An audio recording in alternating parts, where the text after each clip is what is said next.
Magandang hapon na naman sa inyo mga suki naming tagapakinig. Narito na naman po ang inyong abang lingkod, Kuya Peles. At ako pong muli ay inyong makakasama sa loob ng kalahating oras. At syempre kasama pa rin natin mga kaibigan ang ating mga artista sa radyo na siyang nagbibigay buhay sa ating mga napipiling liham sa araw-araw. At ang liham na ating napili mga kaibigan ay galing sa isa nating masugid na taga-subaybay at siya po ay itago lamang natin sa pangalang Sunny. Bueno, basahin natin ang liham ni Sunny. Dear Kuya Peles, ako ay suki na rin yung tagapakinig sa inyong malawakang programa sa radyo. At tuwing hapon kuya, lagi po akong nakabang sa inyo kapag wala akong ginagawa sa bahay. Lumiham din ako kuya dahil gusto ko rin pong makahingi ng payo. Itago na lamang po ninyo ako sa pangalang Sunny, 27 taong gulang at may asawa na po ako. Para malinaw sa inyo kuya, ganito po nag-umpisa ang aking problema, Kuya Peles.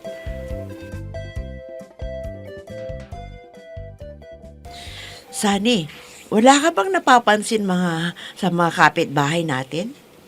Wala naman. Bakit ba? Alam mo, kasi pag dumadaan ako, parang lagi akong pinag-usapan. Pabayaan mo lang sila. Magawa lang ang mga yan. Kaso nahihiya na ako. Para akong natutunaw kapag tinitignan ako eh.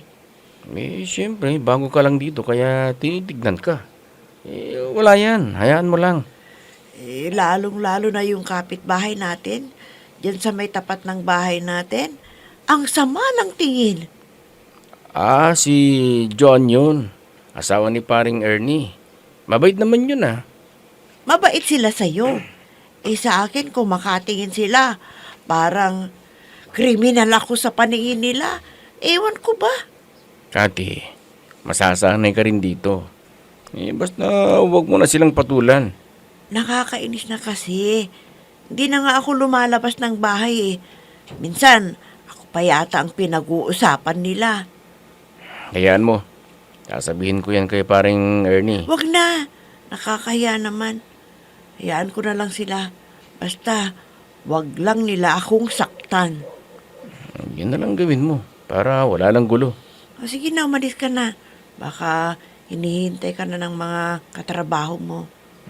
Sige, ingat ka dito Huwag ka na lang lumabas ng bahay.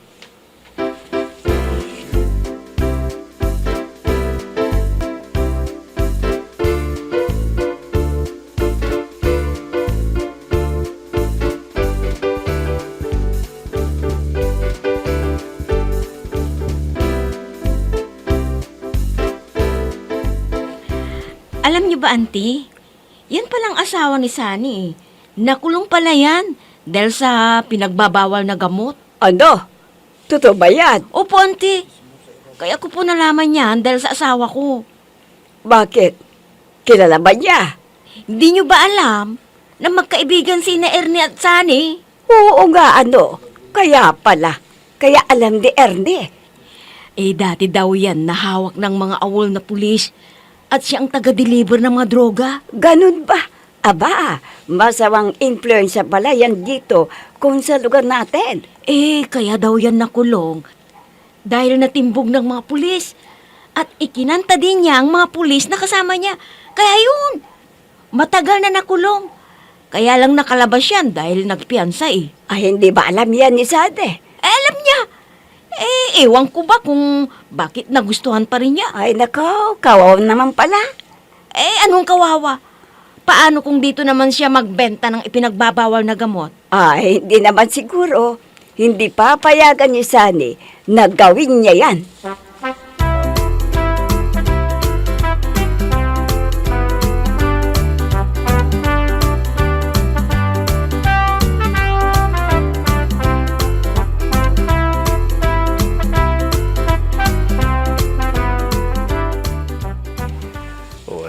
Anak, kumusta ka naman dito, ha? Ayos lang naman po, Itay. Mabuti naman kung ganon. Siya nga pala, si Sane. Nasaan ba siya? Kumusta naman siya? Si Sani? Okay lamang siya, itay. Wala na siya dito. Nasaan ba? Nasa trabaho po, itay. Ay, mabuti na lang at napakabait ng asawa mo pala. Alam niyo, itay, Mm. yan ang pinagsasalamatan ko sa Diyos dahil siya ang napangasawa ko. Ako, siguro siya ang ibinigay ng Diyos sa'yo para makasama mo habang buhay dahil nagbago ka na rin, anak.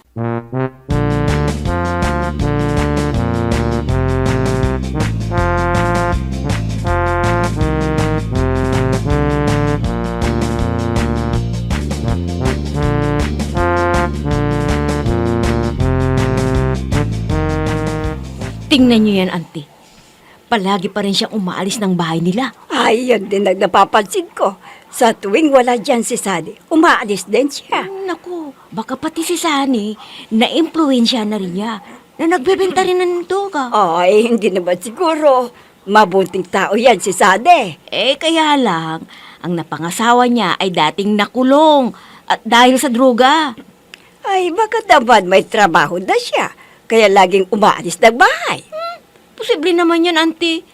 Di sana, sabay silang umaalis ng bahay tuwing umaga.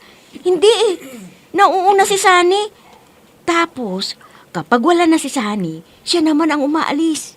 Ikaw naman, masyado kang mapanghusga. Hindi pa natin alam ang totoo eh. Alam niyo, auntie, kapag dati mo nang ginagawa, mahirap nang iwasan. Oo nga, pero baka naman nagbago na siya. Ako, maniwala kayo. Sigurado ako na nagbebenta na naman niya ng ipinagbabawal na gamot. Nako, huwag kang maingay. Baka may makarinig sa iyo. Nakakahiya kay Sade.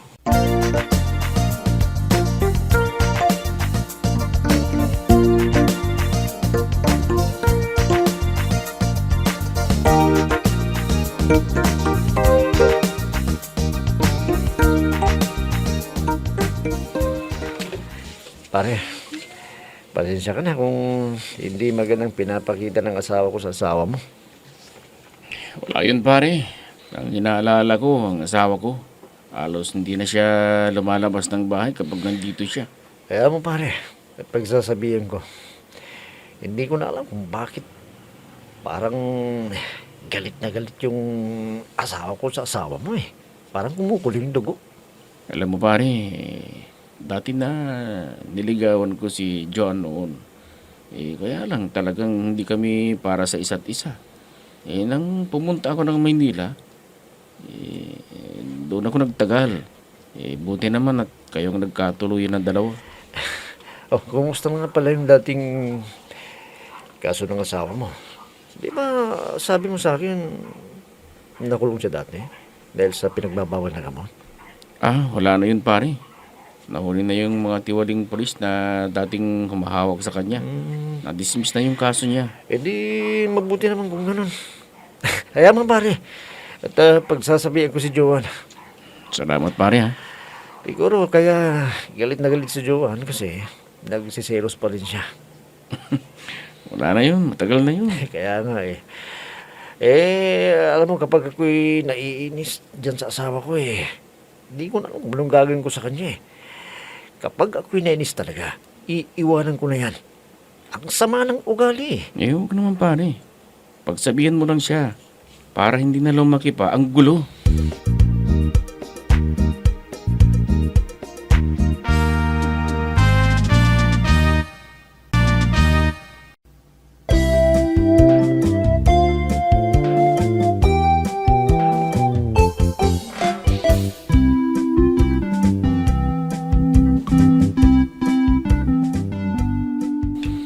Nagkakilala kami ni Kati Kuya sa Manila. At wala naman siyang itinago sa akin kung ano ang naging buhay niya noon. Kaya nakapagdesisyon ako, Kuya, na isama na lang dito sa aming probinsya. At kami ay nagsamang dalawa, kasama din ang kanyang ama. Isang araw, Kuya, ay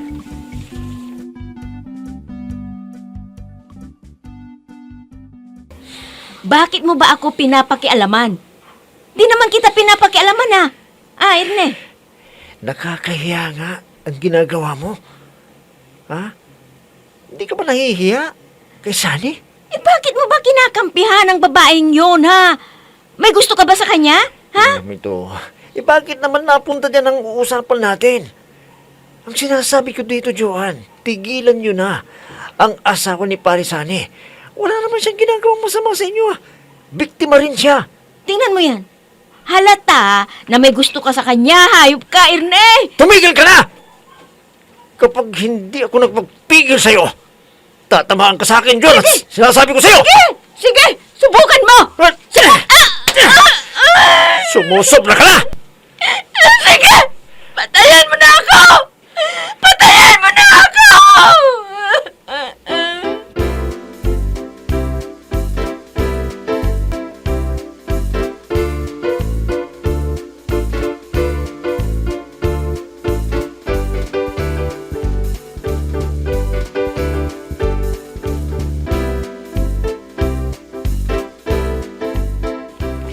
Sunny, ano kaya kung lumipat na tayo? Umalis na tayo sa lugar na to. Parang wala na akong mukhang iharap sa mga tao dito eh. Kapag naglalakad ako, parang ang sama-sama kong tao. Alam ko na nahihirapan ka, Kati. Pero nandito kasi ang hanap buhay ko eh. At ikaw, may trabaho ka rin dito. Nahihiya na ako sa iyo eh. Mabigat lang kami ng tatay ko sa iyo. Alam mo naman na yung sweldo ko ay napupunta lang sa mga gamot ni Itay. Nahihiya na kami talaga ni Itay sa iyo. Napakabuti mo sa amin ng Itay. Ano ka ba naman, Kati? Asawa kita. Kahit hindi pa tayo kasal, hindi magbabago ang pagtingin ko sa'yo. Dahil alam ko na napakabuti mo. Pero pati ikaw, nadadamay ng dahil sa akin. Dahil sa nasangkot ako sa pinagbabawal na gamot, nakulong pa ako. Pero na-dismiss na ang kaso. Anong kinahihiya mo? Mahal kita, Kati. Kaya ako ginagawa to. Sana maintindihan mo ako. Ano kaya kung humingi na lang tayo ng tulong sa barangay para tumigil na si Joan sa pagkakalat niya ng maling balita? Mas lalong hindi niya ako titigilan nun. Yan lamang ang tanging paraan para tumigil na si Joan sa ginagawa niya. Sige, kakausapin ko si Kapitan. Huwag na. Kaya ko pa naman eh. Hanggat kaya ko, titiisin ko.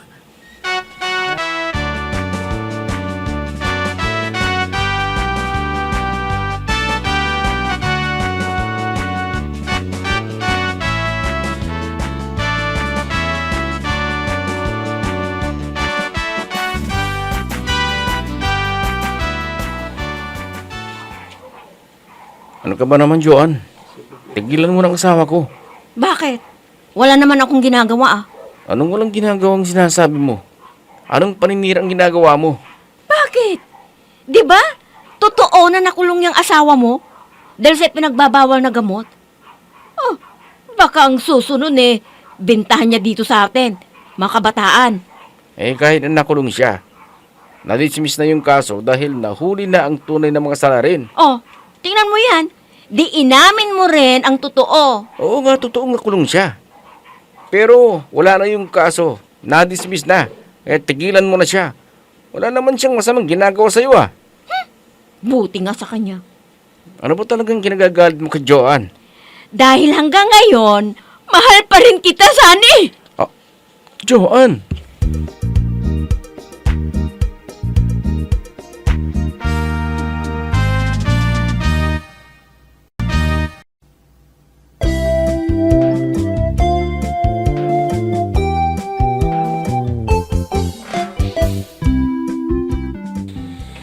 Dahil sa nangyari niyong kuya ay kinausap ko si Joan.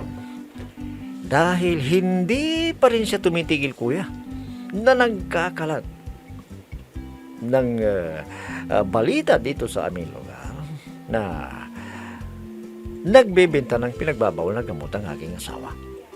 Hirap na kuya ang aking asawa dahil sa ganitong sitwasyon. Ang gusto niya kuya ay bumalik na kami sa Manila. At doon na kami humanap ng trabaho.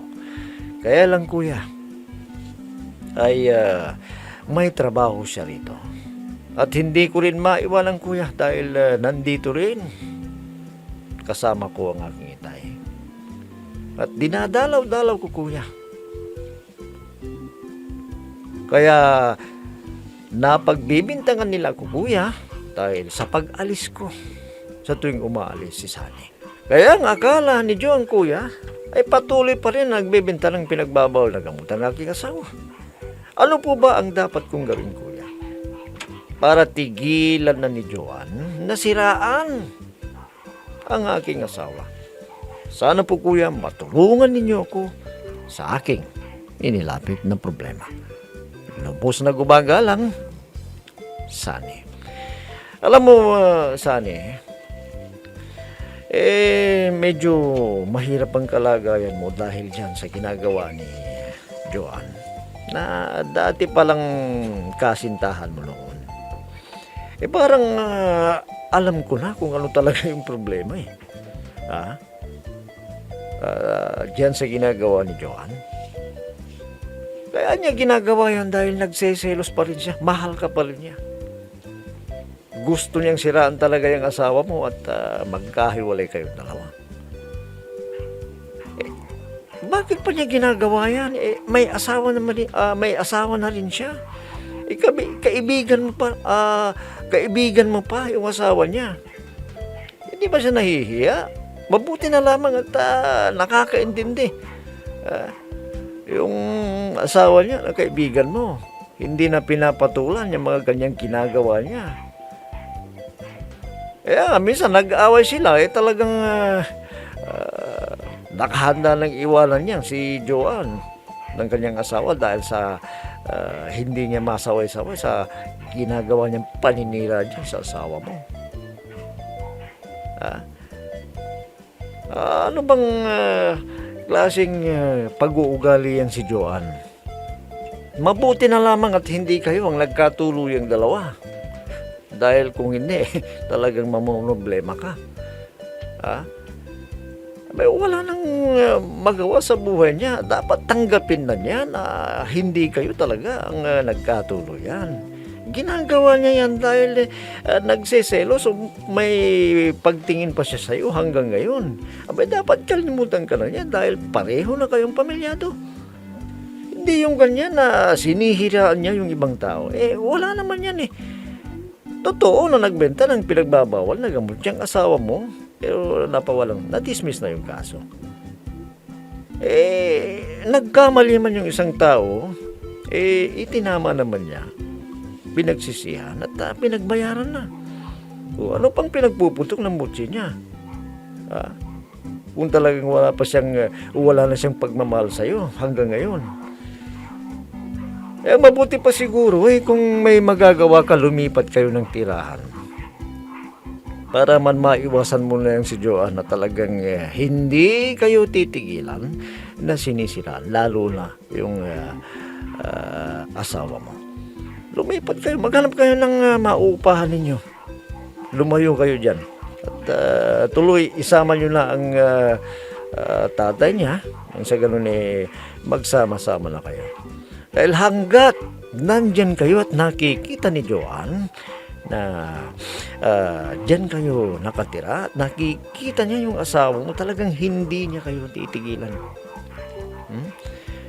Hindi kayo titigilan ng asawa mo, ng Joan na yan. Kaya para malutas na yung problema mo,